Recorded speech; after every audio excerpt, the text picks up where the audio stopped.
Namo tassa bhagavato arahato samma sambuddhassa. Namo tassa bhagavato arahato samma sambuddhassa. Namo tassa bhagavato arahato samma sambuddhassa. I am recording Paticcasamutpada, written by Venerable Ñāṇananda from the same book. I will be going through each one of these stages as written by him. This is the 19th sermon in this series. Yam kinchi dukkham sambhoti sabbam ahara pachaya aharanam nirodhena natti dukkhassa sambhavo etamadinavam natva dukkham ahara pachaya sabbaharam parinyaya sabbahara manasito arogyam sammadanya asavanam parikkaya sankhaya sevi dhammatho samkham nopeti vedago. Life of beings is dependent on food, but concealed within food is found craving, which increases the misery of existence. As a result, the Buddha was compelled to present to the world an extraordinary vision based on nutriment. Full expression is given to this vision in 3 of the verses in the Dvayatānupassana Sutta in the Sutta Nipata, which I have selected as a topic for this 19th discourse on the law of dependent arising. In several of our earlier discourses, we have drawn your attention to the style of presentation in this sutta. To state briefly, it is a style of presenting facts for the contemplation of the nature of arising and ceasing. In this context, the Buddha presents for the first time the method of dual contemplation on nutriments with regard to arising and ceasing aspects. He introduces it as follows: monks, if someone inquires whether there could be another mode of contemplating dualities, you must reply in the affirmative. How is it possible? Wherever suffering arises, all that has nutriment as a condition. This is one mode of contemplation. With the total detachment and cessation of grasping towards nutriments, suffering ceases to be. This is the second mode of contemplation. A monk who practices this dual technique of contemplation, striving hard to burn out these defilements or klesha with vigilance, can expect one of these 2 rewards, either arhathood in this very life or the attainment of non-returner, which is anagami, in case a trace of grasping still remains. The above 3 verses were uttered to clarify this point further. Yam kinchi dukkham sambhoti sabbam ahara pachaya. Whatever suffering arises, all that is dependent on nutriment. Aharam nirodena natti dukkhasya sambhavo. With the cessation of nutriment, there is no arising of suffering or dukkha. Etamadinavam natva dukkham ahara pachaya. Knowing the consequence of suffering dependent on nutriment. Sabbaharam parinyaya sabbahara manasito. With complete understanding of nutriment, with detachment towards the same nutriment. Arogyam sammadanyaya asavanam parikhaya. With the perfect understanding of health through the elimination of influxes. Sankhaya sevi dhammato samkham nopeti vedagu. The Arhat who has threefold higher knowledge and is firmly established in Dhamma does not come into the reckoning. The vision on nutriment presented in these three verses is extremely deep. The Ahara Sutta of Ahara Vagga is the Ahara Samyutta found in the Samyutta Nikaya, presents a totally different attitude towards nutriment than that of ordinary world. This is how Buddha explains it to the monks. Chattaro me bhikkhave ahara bhutanam va sattanam thitiya sambhavesinam va anuggahaya katame chattaro kabalim karo aharo olariko va sukumo va phasso dutiyo mano sanchetana tatiya vinyanam chatuttam. Monks, there are 4 types of nutriment available for the maintenance of being born and for welfare of the seeking birth. What are they? Material food, either gross or soft, that can be made into lumps. Contact is the second. Mental intention is the third. Consciousness is the fourth. The root cause for all the 4, according to the Buddha, is craving. Imecha bhikkhave chattaro ahara tanha nidana tanha samudaya tanha jatika tanha pabhava. These 4 types of nutriments have craving as the root cause, craving as the reason for arising, craving as a place of origin, and craving as a place of birth. We come across another amazing account on this subject in the simile of the flesh of a son in the Nidana Samyutta. Although we have made general reference to it earlier, I hope to analyze it now in direct reference to the law of dependent arising. In this discourse on the flesh of a son, capable of arousing intense emotions, the Buddha presents some valuable facts, as good as object of meditation, in condensed form. Let me first quote the Buddha word as it is. Monks, bhikkhave, imagine a couple who enters a desert tract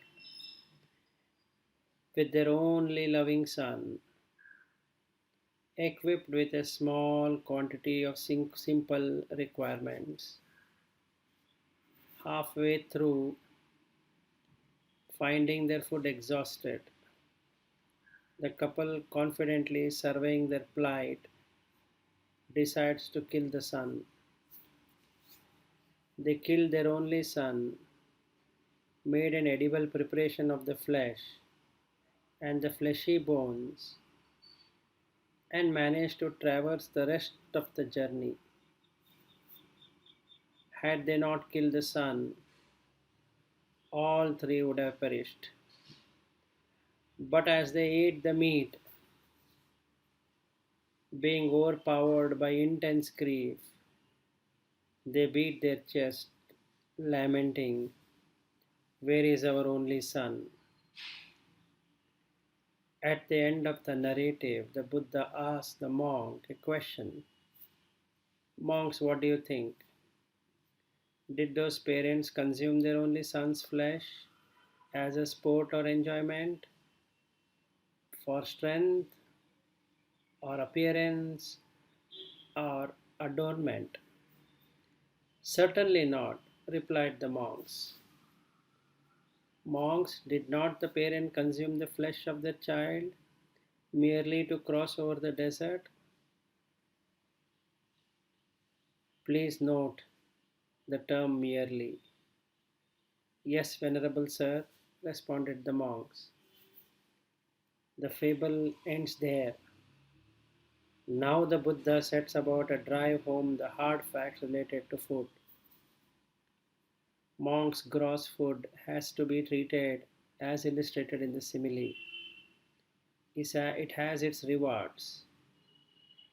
A deep understanding of gross material food, partaken of in lumps, is equal to understanding of lust in relation to the fivefold sensuality.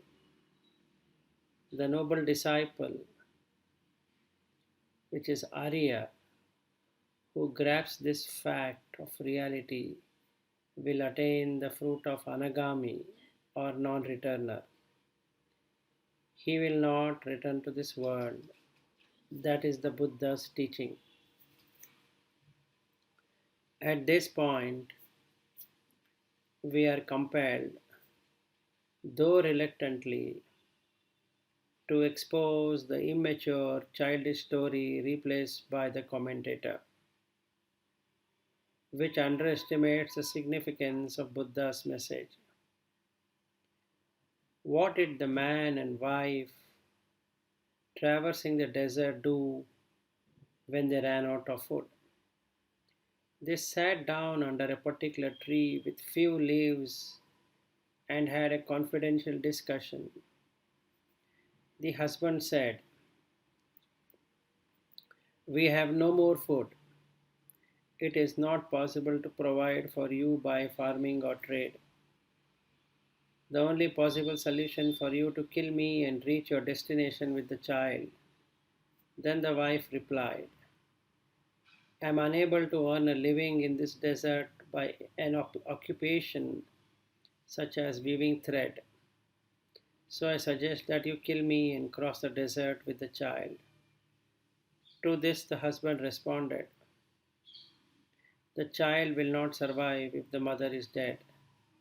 The only obvious alternative is to kill the child and feed on flesh until we cross the desert. If we survive, we have the possibility of getting another son." Agreeing to this plan, the mother sent the son to the father. Recalling the trouble he went through in order to bring him up, the father refused to kill him and sent back to the mother. Thinking of innumerable prayers offered to the gods and the pain she bore for 10 months, the mother couldn't kill the son. The boy, walking between the mother and the father continually, but mind you, under the tree with few leaves, fell down dead. Then the parents, after much lamenting and grieving, fed on the flesh. Do you notice how the sensitivity found in the Buddha's story has been revised in the second? I would like to add my comments here. Those who read the Dhamma and the Vinaya today in Sinhala hear of this childish story only. Can you see how the Buddha's teachings are undermined? Perhaps the commentators feared that the earlier story would encourage parents to kill their children. But the Buddha's intention was to show how dangerous the desire for food taken as a whole can be. The idea here is very deep indeed. In case you, my listeners, to have your doubts, let me annex another simile here. You may have perhaps read the Buddha's simile on Dhatu Manasikara, which is attention on the primaries, about a butcher. A certain butcher or his apprentice slaughters a cow, slices it, and sells it at the crossroads. Nobody thinks of the flesh in terms of a cow. Similarly, says the Buddha, a meditator should survey his own body by dissecting into the four elements Patavi, Apo, Tejo, Vayu. Thereby, the Buddha doesn't encourage slaughter of animals. It is only a simile. A butcher is a merciless person who slaughters, cuts into parts, and sells cattle with cruelty. The Buddha's advice was to dissect the body one loves into the four elements as an object of contemplation. This is the message behind the simile. Another doubt crops up regarding the simile of the sun's flesh. Since vegetarianism and meat eating are common subjects for discussion today, one might misunderstand this as an approval of meat eating. The sole purpose of the simile here is to expose the danger concerning food in general. When discussing this topic once, I said if a grain of rice on our plate could speak, it could pour out the painful experience of misery in its life. With the introduction of agrochemicals that terminate thousands of insects, the grain of rice will not only complain but shed bitter tears, if it was possible. On the whole, food is a source of unhappiness. The purpose of the above simile was to bring about disillusionment regarding gross or delicate food, partaken of in lumps, whether with or without meat. It must not be misinterpreted. I will touch on this again later. Let us move now on the contact as a nutriment. Phassa ahara. How monks must contact as nutriment be understood? Imagine a cow with infected skin. Nichamagavi. The reference is not to a totally skinned cow in the slaughterhouse, but to a cow with exposed wounds due to skin infection. If this cow stands by a wall, insects there would attack the wounds. If she rests under a tree, the insect on the tree would attack her. If he gets into the water, insects in the water would harass her. In an open area, animal life associated with the sky would inflict pain on her. Wherever the cow is, she has no escape. That is how contact nutriment should be understood, says the Buddha. If correctly understood, its advantages are many. First, it gives a profound understanding of the three aspects of feeling, Vedana, as pleasant, painful, and neither pleasant nor painful. If a noble disciple reaches this level of understanding, nothing more remains for him to do. He becomes an arhat. The Buddha reveals the strength of feeling Vedana as an object of meditation. Considering the depth of the simile, I would like to offer a brief commentary here. We know that the feeling is dependent on contact, but bodily contact rests entirely on the soft skin, as we all have known. Let's imagine we have a wound on the right arm. A slight rub on the left arm with a velvet cloth brings immense comfort, but the same impact on the right arm will cause the arm to be withdrawn with pain. Condensing and simplifying the statement of the Buddha, one could say he is comparing the pleasant feeling on the skin and painful feeling on the raw flesh. In the ultimate sense, the skin is mere a bandage round the wound. If the entire body is a wound, a disease, and an ulcer, the skin is the bandage, as taught in the contemplation of impurities, Asubha Bhavana, as Gandhabhuto, Rogabhuto, Vanabhuto. This subject of meditation leads one to disillusionment regarding contact and the attaining of Nibbana. This is the nutriment of contact. The next is mental intention as food. Mano Sanchetana Ahara. How long should the food of mental intentions be identified? Another simile is given here, deep in meaning. There is a pit of burning embers, as deep as the height of a man. It emits no smokes or flames. A man who longs to live but fears death longs for enjoyment but fears pain approaching this pit. Two strong men grip him by his arms and drag him towards the pit.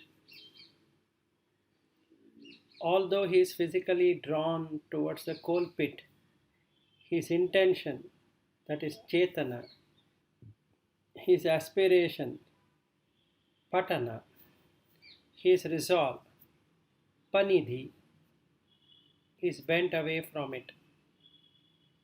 He wriggles about but is dragged on. That is the simile. Next, the Buddha applies it to the subject. Monks, that is how mental intention should be understood. The Arya, or the noble disciple, who has full understanding of nutriment or ahara, of mental intentions, chetana, will attain full realization of the tanha or craving for kama or sensuality, the craving for existence or becoming bhava, and the craving of removing or annihilation or vibhava tanha. To him who reaches this level of purity, arhathood is certain. Here too, a short commentary seems necessary. What is the painful nature of mental intention? Here is an example. We have to find the money tomorrow to settle a heavy loan. Can we fall asleep relaxed tonight?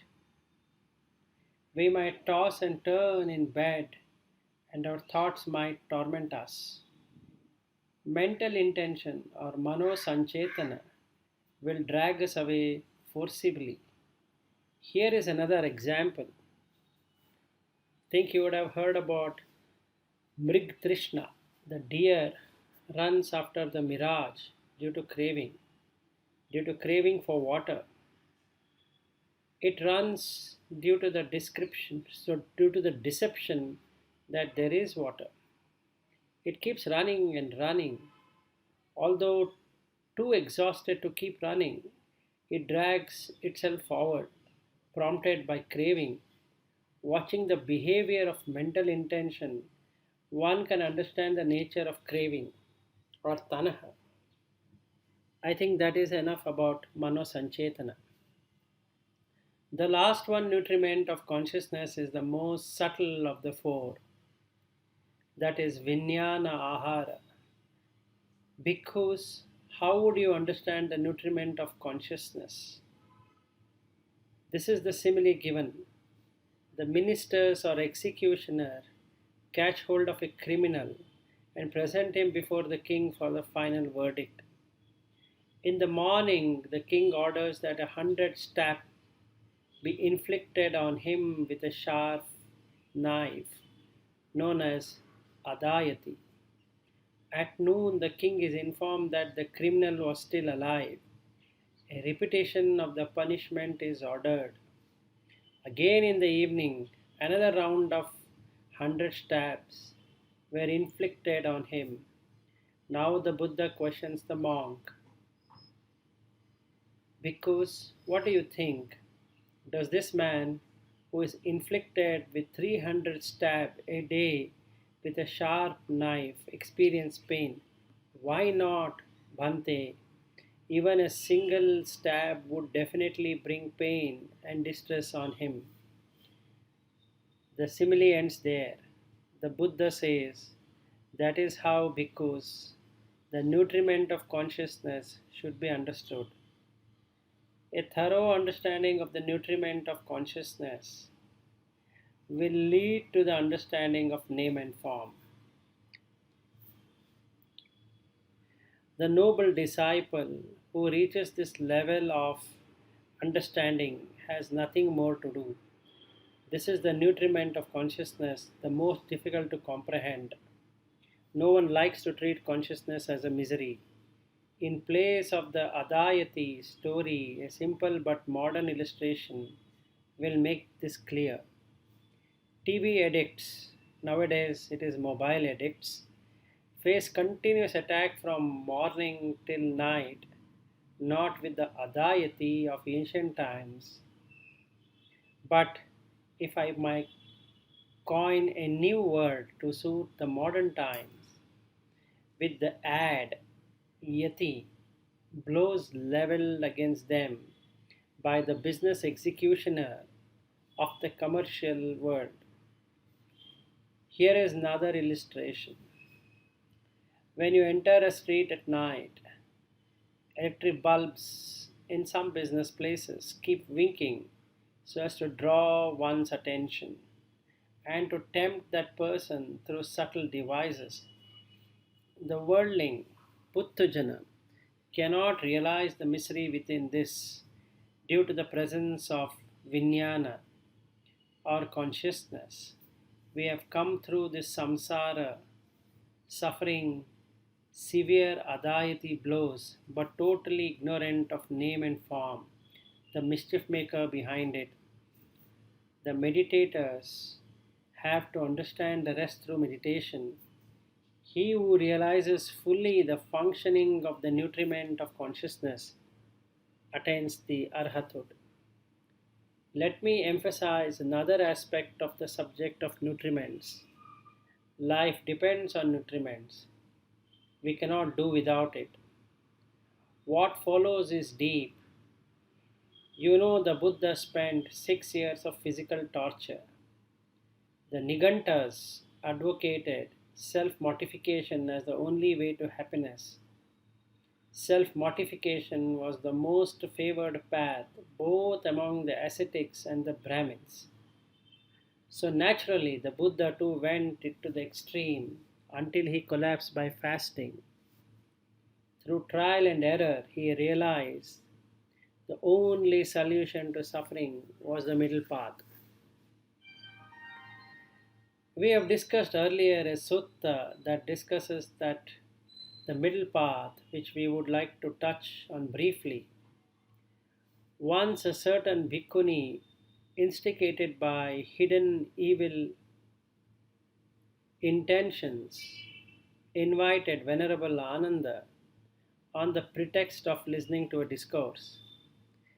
Venerable Ananda, reading her mind, delivered a discourse based upon 4 subtopics. The first topic is very much relevant to us. This is how it is presented.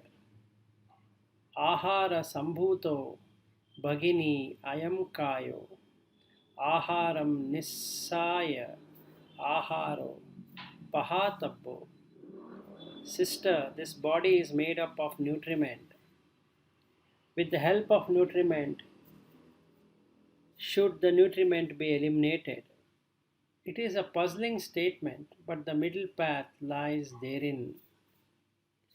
Venerable Ananda gives a brief explanation as to how nutriment can be instrumental in eliminating nutriments.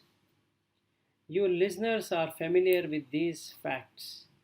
Monks are advised not to avoid food totally, but to contemplate while partaking of food.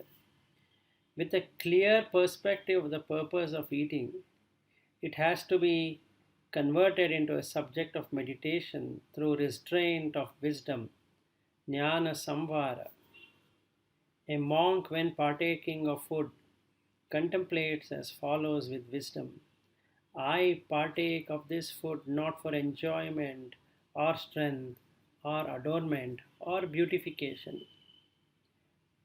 Patisankha yoniso neva davaya na madaya na mandanaya na vibhushanaya.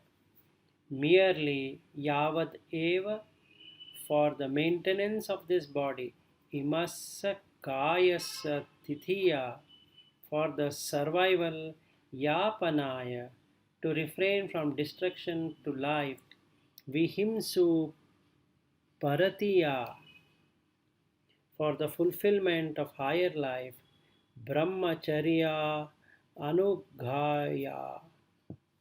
I shall thus dispel the pain of hunger and prevent from the arising of any future pain by overeating. Iti puranam cha vedanam patikanghami navancha vedanam na upadesami. In this journey of life, I shall deviate from wrong, being frugal in food and other requirement. Yatra cha me bhavisati. To this noble quest in life, meditative monks add a subject of meditation. Its purpose is indicated as follows. This food is merely a speck of element, dhatu mattako.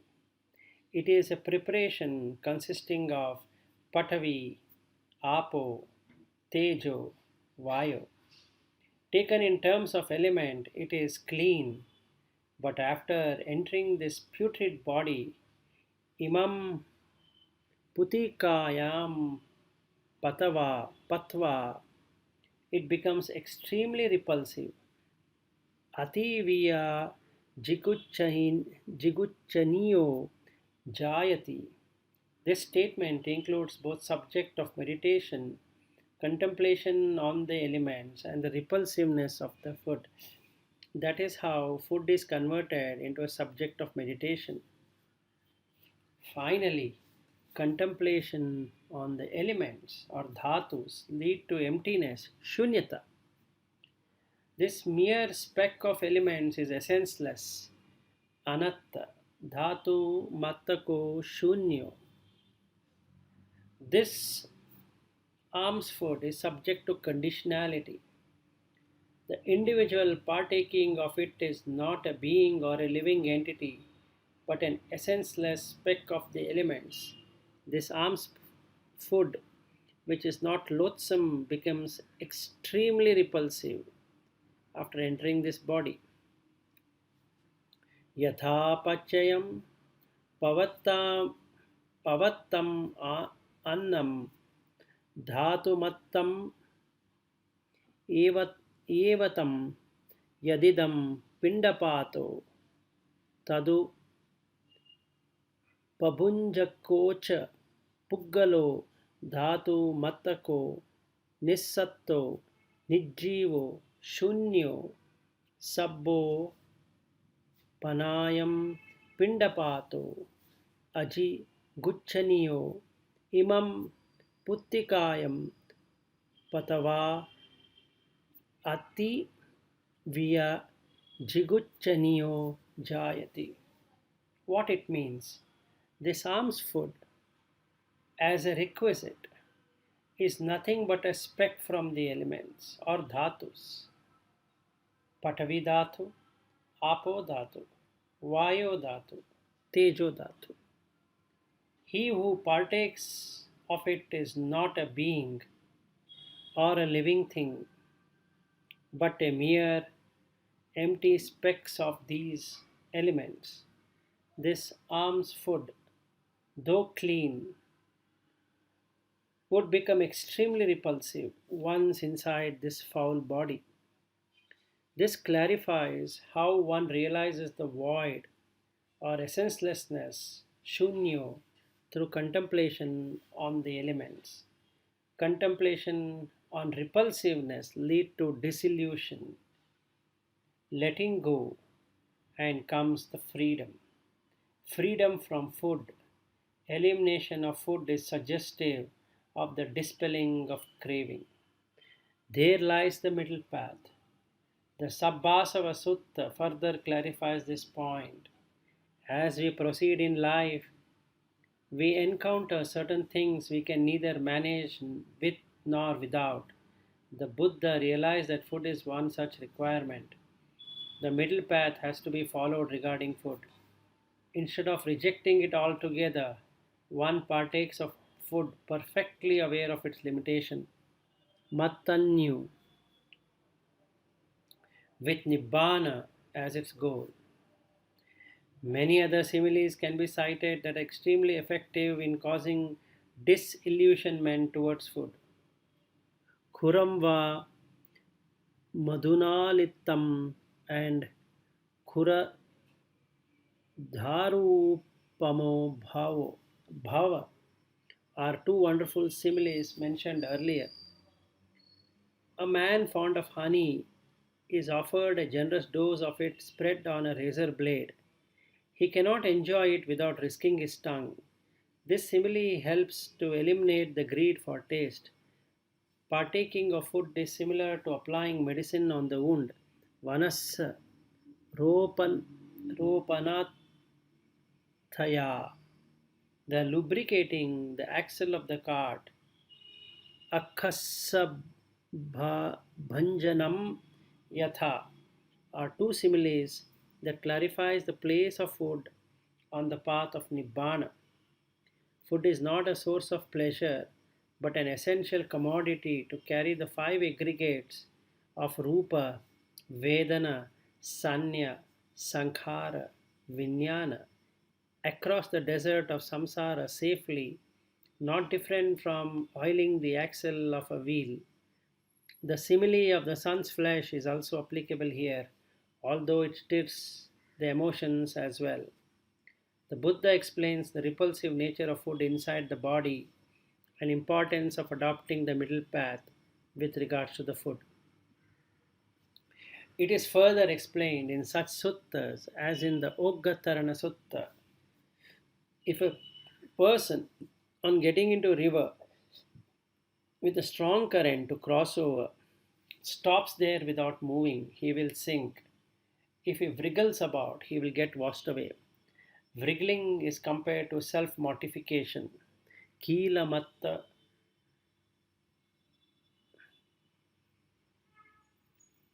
or rejecting all food. Stopping is compared to self-indulgence. Kama sukhalikanu yogo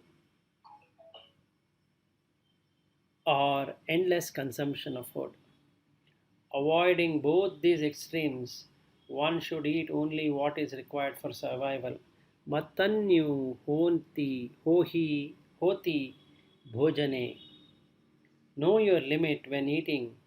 Venerable Sariputta's advice to meditative monks is to refrain from eating the last 4 or 5 mouthfuls of food so as to drink enough water.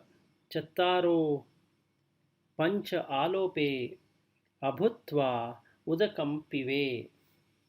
This gives ease and lightness for meditation.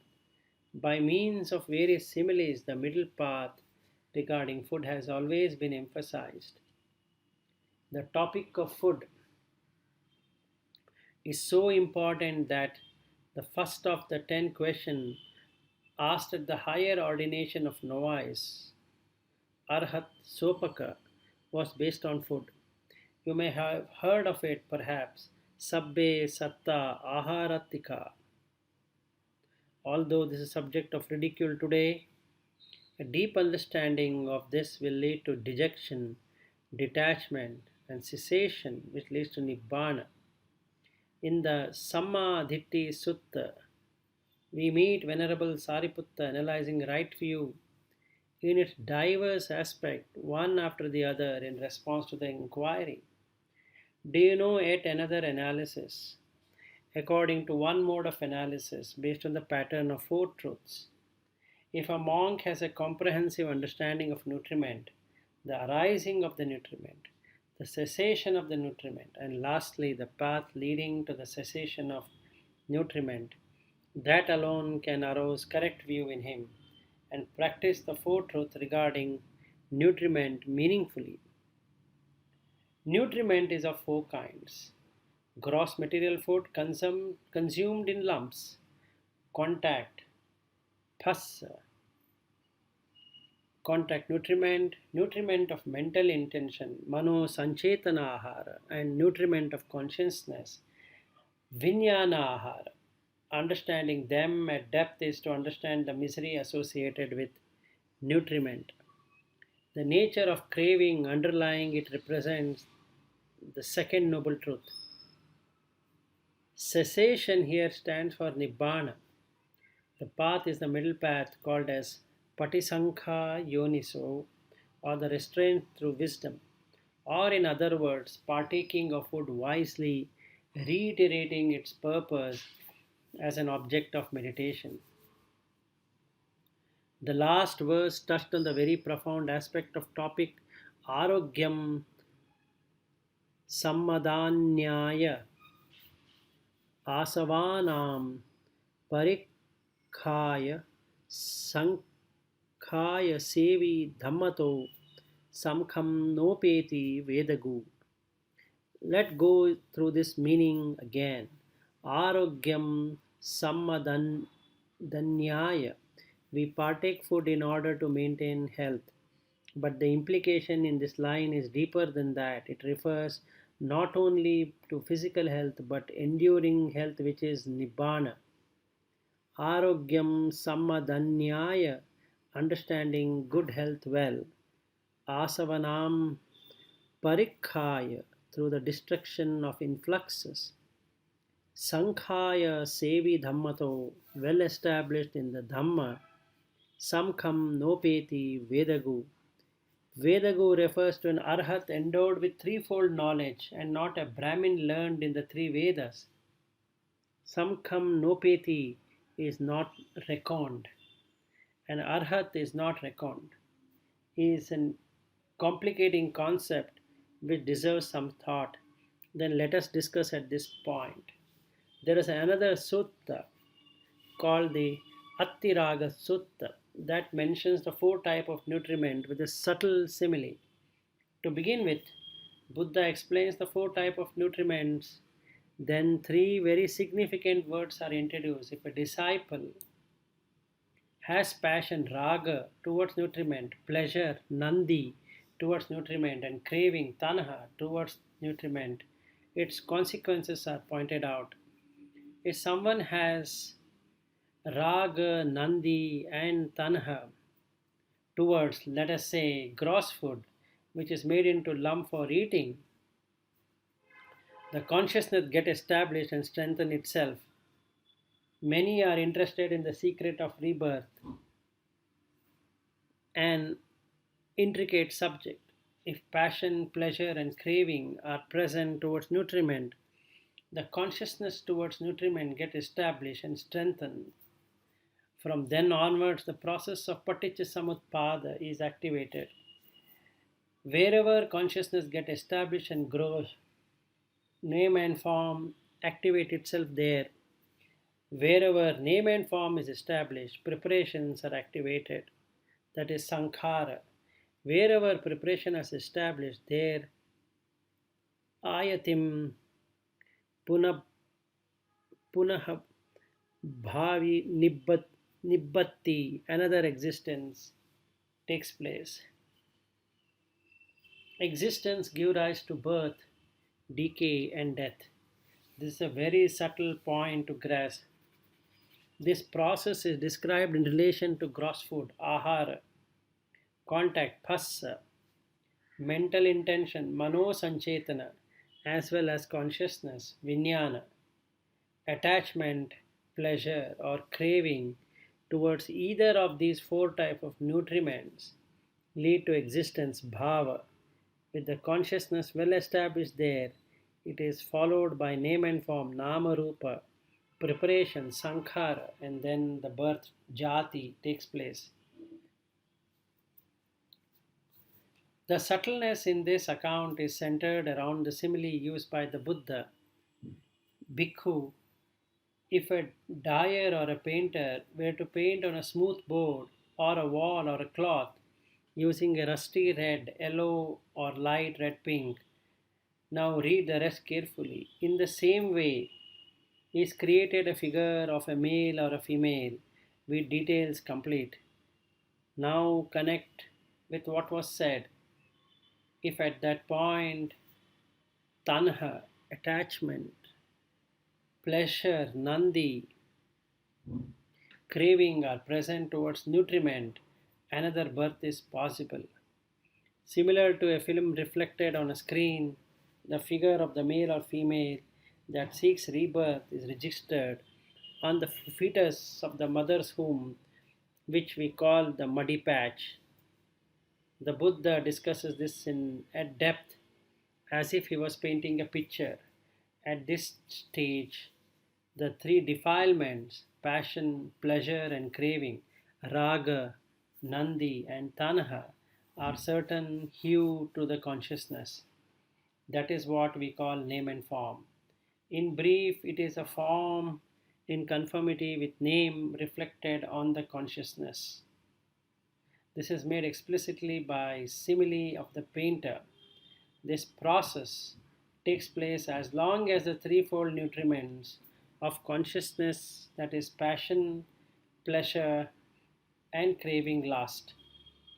A person excessively fond of food may perhaps be born as a worm or a pig. It happens due to attachment to food. This illustrates the interrelatedness between consciousness and name and form. The simile of the painter symbolizes the defilement. The Buddha then deals with the opposite tendency with a deeper significance, which is a misery to many. If one has no passion or pleasure or craving towards the four types of nutriments, here the Buddha brings out an amazing simile. Bhikkhus, there is a pavilion with windows on the north, south, and east. When the sun rises, monks, where will the sun rays first fall? On the western wall, Venerable Sir. If there was no wall on the west, in that case on the earth, Venerable Sir. If there was no earth, on the water, if there was no earth, well, if there was no water, in that case, Venerable Sir, the sun rays will not be established anywhere. The word used here is apatitha, which means not established. Can you see how deep its significance is? Bhante, if the sun rays do not fall on the wall or the earth or on water, then it is not established.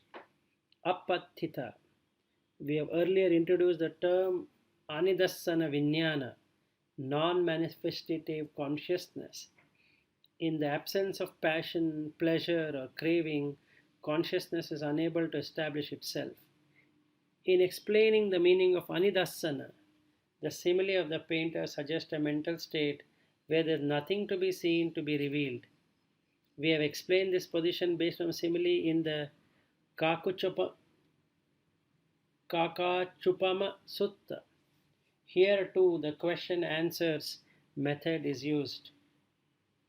A man appears with some color paints and a brush and declares that he would paint a picture in the sky.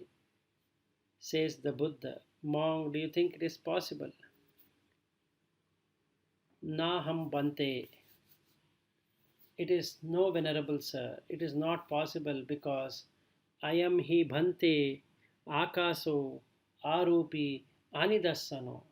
The sky is formless and is not capable of showing or revealing anything. Anidassano.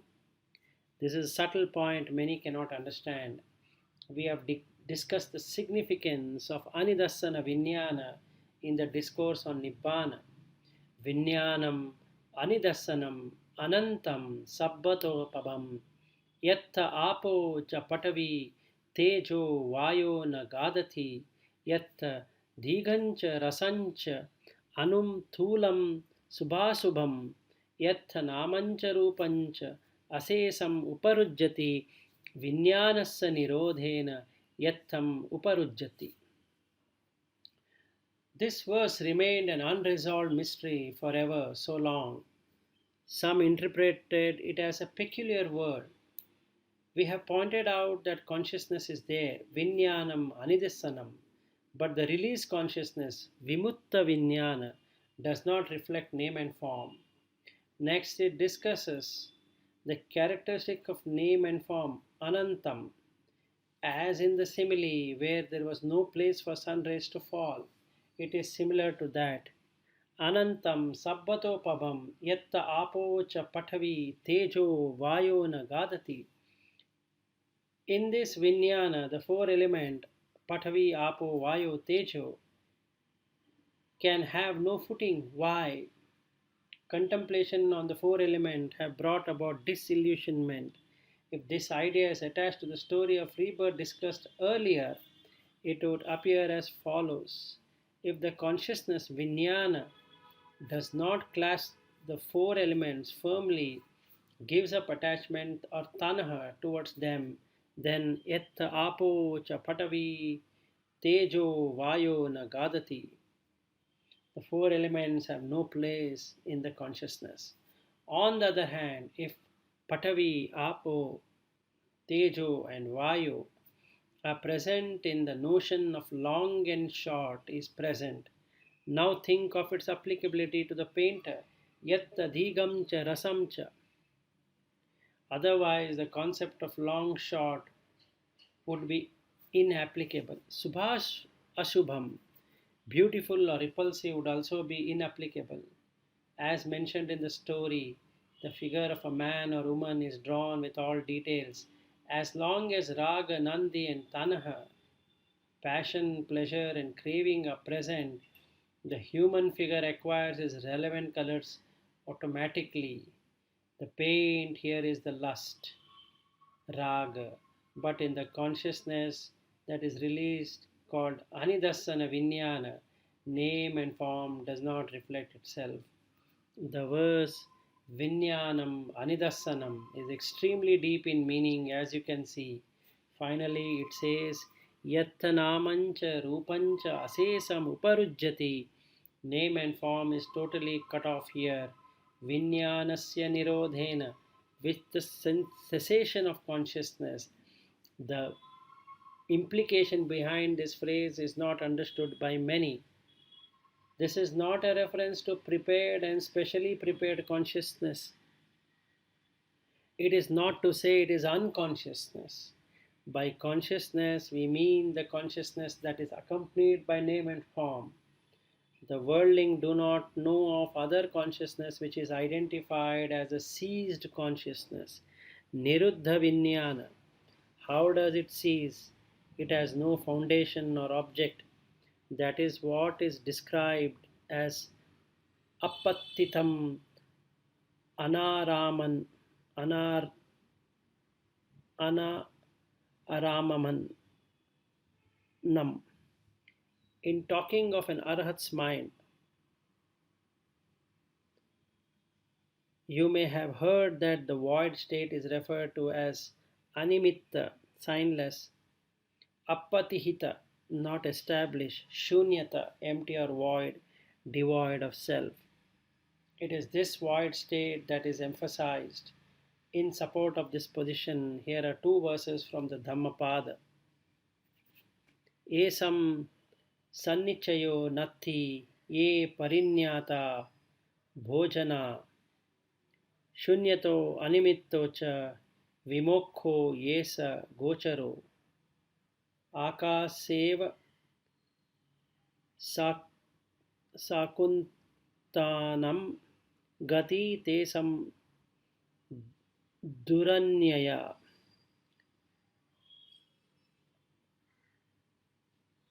This verse too is deep in meaning. Esam sannichayo natti, they have no accumulated load. E parinyata bhojana, understood the intricacies of food or nutriment. Shunyato animitto cha vimokha yeso gochara, whose pasture ground is void, signless, and has the nature of release. Nutriments is not their prey. Realizing this void inherent in nutriment, the arhats conduct themselves with ease in their signless, essenceless, and pastures. The path they traverse is not visible. Akaseva sakuntanam gati tesam duranyaya, like the path taken by the birds in the sky, the course taken by the arhat's mind is untraceable due to its signless, unestablished nature.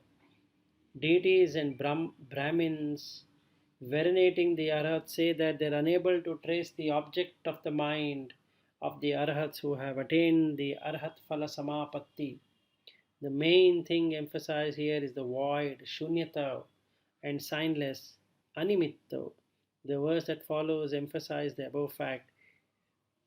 Yas asava parikhinna ahare cha anisito shunyato animitto cha vimokho yassa gocharo akaseva sakuntanam padam tasya duranyam. The qualities of the arhat who has destroyed all influxes stated here are similar to those in the above verse.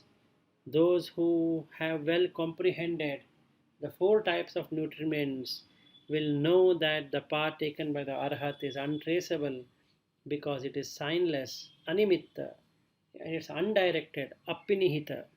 Now you understand why the arhats are called Sankhaya Sevi Dhammato Samkham Nopeti Vedagu.